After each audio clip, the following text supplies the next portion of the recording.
An Israeli far-right minister has now urged Benjamin Netanyahu to use full force in the Gaza Strip after Hamas said that it is reviewing a US-backed ceasefire proposal that the group says fails to guarantee an end to the Israeli genocidal war on the Palestinian people. Now, efforts to end Israel's nearly 20-month-long war on the Gaza Strip have produced no breakthrough whatsoever. In the month of March, Israel had unilaterally ended a 6-week truce and had resumed bombings. The Palestinian health authorities have said that the death toll in the Gaza Strip has now crossed the 54,000 mark. Now, Hamas has said that the new Gaza ceasefire proposal backed by the United States does not mention a complete ceasefire at all. This after the American President, Donald Trump, and the West Asia envoy Steve Witkoff submitted the proposal to the group. The White House said that Israel had signed off on the new proposal before sending it to Hamas.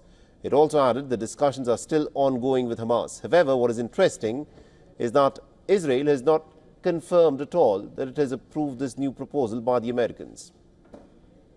I can confirm that Special Envoy Witkoff and the President submitted a ceasefire proposal to Hamas that Israel backed and supported. Israel signed off on this proposal before it was sent to Hamas.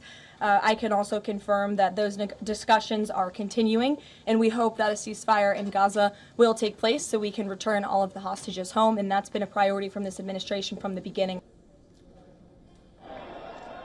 Now, according to reports, the new proposal involves a 60 to 70-day truce and the release of 10 living hostages and 9 bodies by Hamas. Now, in exchange, Israel will also release Palestinian prisoners in the first week once the ceasefire comes into effect. Meanwhile, aid and humanitarian services have continued to trickle into the Gaza Strip. According to the Israeli coordinator of government activities in the territories, or COGAT, about 76 trucks of humanitarian aid has reportedly been brought into certain stations inside the Gaza Strip. The COGAT claims that these trucks carry flour and food into the Gaza Strip. It added that the trucks underwent an inspection before they were brought to the Kerem Shalom crossing.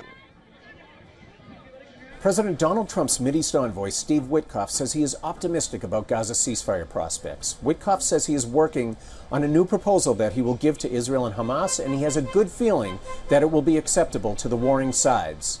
The proposal is expected to look familiar in many ways. It would begin with a partial release of some of the hostages held by Hamas in exchange for Palestinian prisoners held by Israel. It also would launch a longer-term process of negotiations aimed at ending the war altogether. Now, what would set this apart from its predecessors is that it would include American guarantees that Israel will not resume its war. If you remember, the last ceasefire broke down in March when Israel unilaterally withdrew and resumed its military campaign in Gaza. Now, Israel hasn't commented on the latest proposal, so it's not yet clear whether Witkoff really has found that magic formula.